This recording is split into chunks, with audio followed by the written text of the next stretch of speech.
All right, I'm here with Skye. Skye is a, how old? She's 2. 2-year-old Border Collie mix, and she looks like my dog Callie. In this video, we're going to go over kennel training, force-free kennel training specifically, and also some tips to help with separation anxiety. Skye has separation anxiety.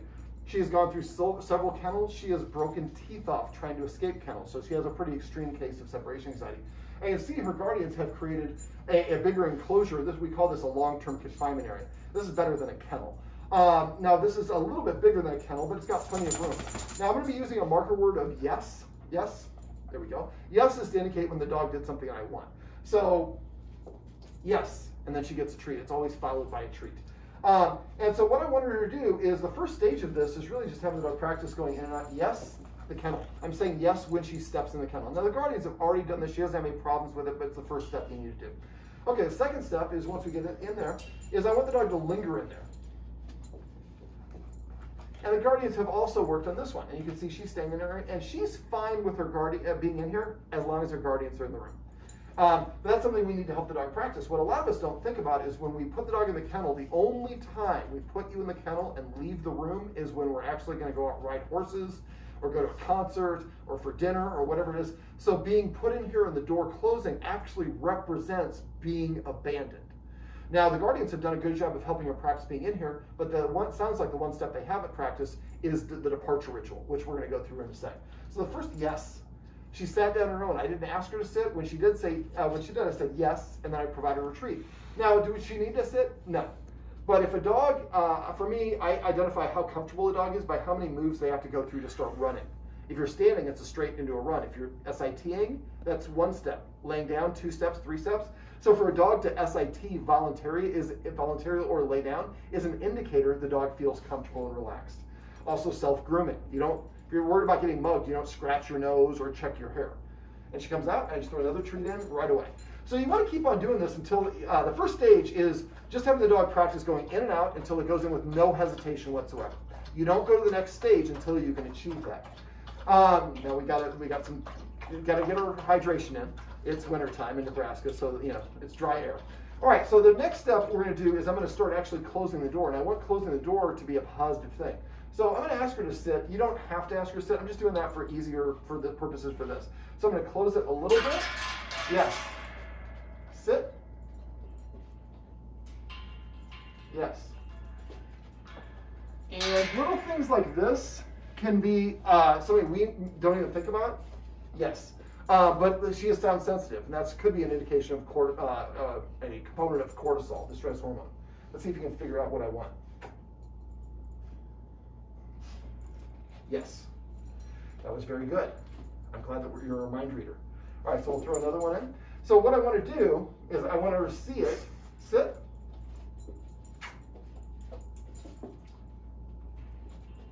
So even reaching for that door for her is a trigger. So when you're doing dog behavior modification, you always need to back up to a previous level of success. So you saw reaching for the door was too much. So now what I'm going to do is yes. And you're going to practice this step. Yes. Until you can eventually touch that door without the dog moving. That was too much. So I'm not going to reward her after a mistake.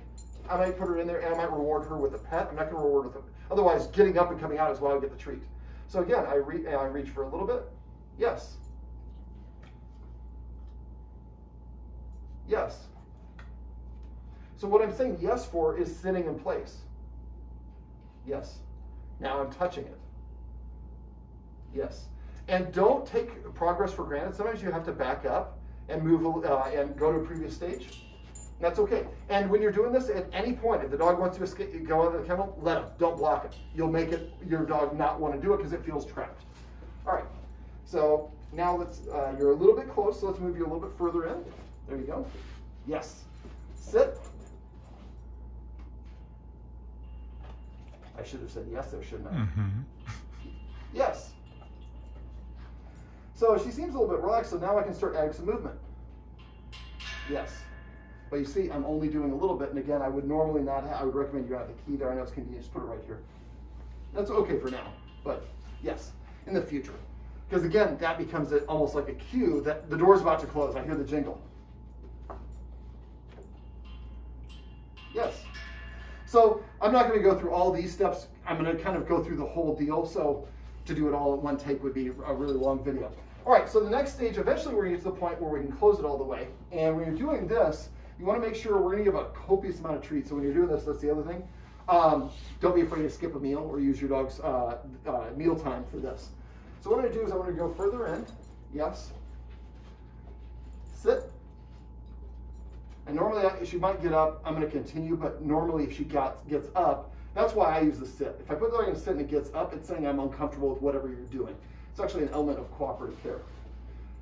On her own, indication she feels comfortable. Yes, I'm going to reward that for sure. So what I'm going to do is I'm going to use my hand as a distractor. When we close it, yes. I would do this throughout the kennel, but right now she's laying down, which I like. And now I'm going to start elongating the time that I'm giving her those treats. But again, we're doing it, we're here, and again, I think the Guardians did a great job, but I think they probably rushed through it a little bit because a lot of people do. And so again, getting up, or now see the mouth open? You're going to keep it closed now. Dogs, when they're relaxed, their mouth is usually open. It helps them breathe a little bit. If you can see going from an open mouth to a closed mouth and getting stiff, that's an indication the dog doesn't feel comfortable. So we need to be aware of these body language things. All right, and so the next step is actually to practice us leaving. Now, the door is actually, we're down in the basement. There's some steps over there. There's a baby gate, so I can't go up. And I'm just going to kind of show you using this bathroom here. So it's okay that she gets up for this stage. And again, if you tell her to sit and she doesn't sit, don't ask her 100 times and don't take it as being despondent. Use it as an indicator. So sit, yes. So I take a step away. Yes. Now you have to be careful because if you come back each time the dog gets a treat, that can cause them to feel a little bit more anxiety. Sit, sit, yes.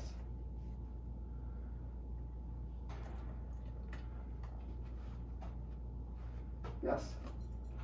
So eventually I'm going to take 2 steps. Now she got up. So that means that second step was too much for her. So again, or whining. Yeah, I know. I'm sorry about that. Sit. I have to talk and give some direction. Yes, I know. Well, then we'll let you out. So at any point, pull up on the little. There you go. I need to help her. There we go. At any point she whines, we're going to let her out. The old idea of letting the dog cry it out is going to have the dog practice essentially panicking in there. So afterwards, I might want to create a positive association, and you can tell she's not. I think that anxiety, the whining, is probably something she's learned gets her attention. So what we want to do is, this is the kennel training aspect of it. This is not necessarily treating separation anxiety. I want to be basically be able to walk, take 1 step away, and come back. If the dog stays calm, then I say the marker word, give a treat.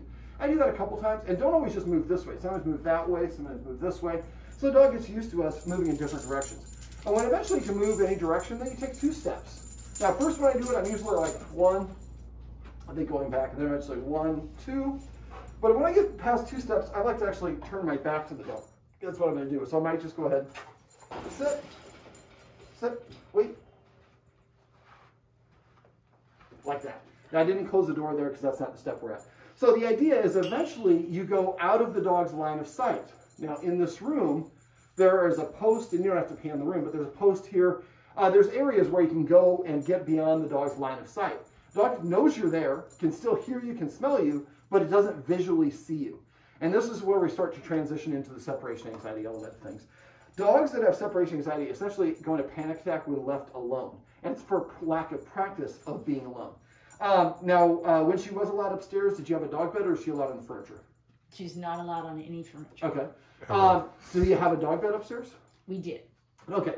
So I like to have the dog bed in front of the TV because what are we doing? The dog is actually practicing being somewhat apart from us. Now it's kind of cozy. There's a dog bed right here by the TV, but I'm guessing you guys are sitting on these 2 chairs, so it's pretty proximate. In this case, I might move the dog bed over where the rocking chair is, and eventually moving it at different parts of the house or the room, so the dog practices being a little bit further apart. We think of it just when we leave as being apart. For dogs, being over there when I'm across the room is practicing being apart as well. So what we want so this is basically the kind of the wrap of the kennel training, but we're going to go over separation anxiety. So basically dogs have triggers, things that they associate with us leaving. I call it a departure ritual. So I grab my purse, the dog thinks, oh, your guardian's getting ready to leave. Keys, glasses, gloves and hats and coats and stuff during the wintertime. If we wear a uniform like I'm wearing, the uniform comes on, it always comes on right before you leave. So any of these things happen, what we want to do is desensitize the dog to those things. So what it is, I might just go over, pick up my purse, put it back down, and then go sit down while the dog's watching the whole thing. If the dog gets worked up and animated, we don't correct it. That's an indication this is a strong trigger. We really need to work on this one. I wait for the dog to settle down. When the dog lays down on its own accord, go back over, pick up the purse, put it right back down. This might take you 20, 30, 50, every dog's different. And we do all those triggers individually until eventually I pick up the keys, the dog's like, whatever, you're a tease, no big whoop, it doesn't mean anything anymore. When I do leave, I make sure the dog does not see those triggers. So I might put my stuff in the car first when the dog's out back or something along those lines. So we want to basically, otherwise the dog gets worked up before you actually leave. So once we've gotten to the case where we've desensitized all the triggers, the next thing I like to do is teach the dog to stay. Have we taught Skye to stay? Not well. Okay. So a lot of us, when we teach this is going to be a really long video, but that's okay. Usually I do one subject, but for you guys, you're kind of a tough situation with you, Miss Skye, so we're going to do a whole bunch. So basically, most people actually teach the dog a wait when they think they're teaching a stay. Stay means stay until you hear your release word, which should never be the word okay because it's too commonly used. So release, break, freedom, whatever it is. Wait means wait until you hear the next cue, which would be come, sit, lay down, something along those lines. That's what most people actually teach the dog. So I'm going to show you how to teach a dog to stay using distractions. I'm going to go ahead and kneel down and make it easy for our cameraman. All right, Skye. So we need to come up with a word that is the release word. My dog's, who looks just like her name is California. What is yours? Break. Break, okay. That is actually, ironically, California's word. Sit. All right. So what I'm going to do is I'm going to say stay. Yes. I'm doing stay for distractions, which I'll talk about in a sec. Stay. Yes. So that's 2 distractions or movements. So now I'll do 3. Stay. Yes. So there's 3 D's for teaching a dog to stay: duration, distance, and distraction. Most of us try to teach them all at once. Stay, as we walk away, stay, as we walk away, stay. We say it a whole bunch of times, which means your dog doesn't have the cue. And then we say come. So it's actually not a stay because it just means I'm going to wait here for a little bit. So when I get done, so when I'm doing the stay, I'm going to say stay, punctuate my hand out, stay, pull it back to my chest, break eye contact when you start adding in more movements. And I'm doing distractions. Right now my distraction is this. It could be pulling out my phone, it could be wagging my head. I try not to move my hands around because you see she's kind of looking at my hands. That's where we're going to deliver the treat. So I usually do shoulders or elbows and head twists, stuff like that. You want to work up to about 60 seconds worth of distractions before you ever start moving away. And don't always go 1, 2, 3, 4, 5 like I did earlier. So I might say stay, 1, 2, 3, 4, 5. Yes. Next I might say stay, 1, yes. So throw in some variety so the dog, it makes it easy. Now teaching a stay, the dog has to have what I call 100%, or what I say is a 100% success rate. If you're in the middle of doing it, the dog walks away, that's the antithesis of it. So if you notice your dog's going to get restless like that, end the exercise. And the way I end it is by saying break, and I toss the treat, and the dog has to get up to go get the treat. And then after that, if we can, we want to pet the dog, take it for a walk, do something that it really enjoys doing, because this is kind of hard. Stay, you really want to keep, generally speaking, for training, you want to keep your training sessions maximum of 3 minutes at a stretch. Now stay, this one, eventually we're going to stay longer and longer periods of time. This is one of those rare exceptions. But at first, keep it short, more frequent. Sit. And shaking it off like that could be an indication I'm literally shaking off my stress and anxiety. So eventually what we want to do is, when we teach the dog to stay, we have 60 seconds worth of those distractions. And incorporate looking at your phone for some of them.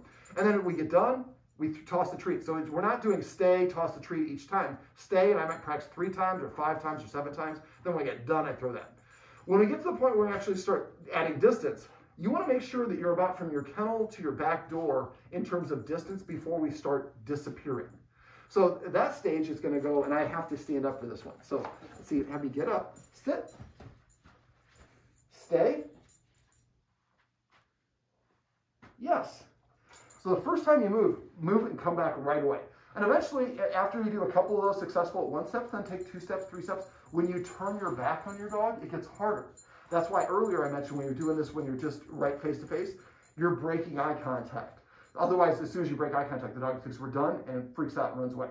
Now, why am I teaching the dog to stay? I want analogs.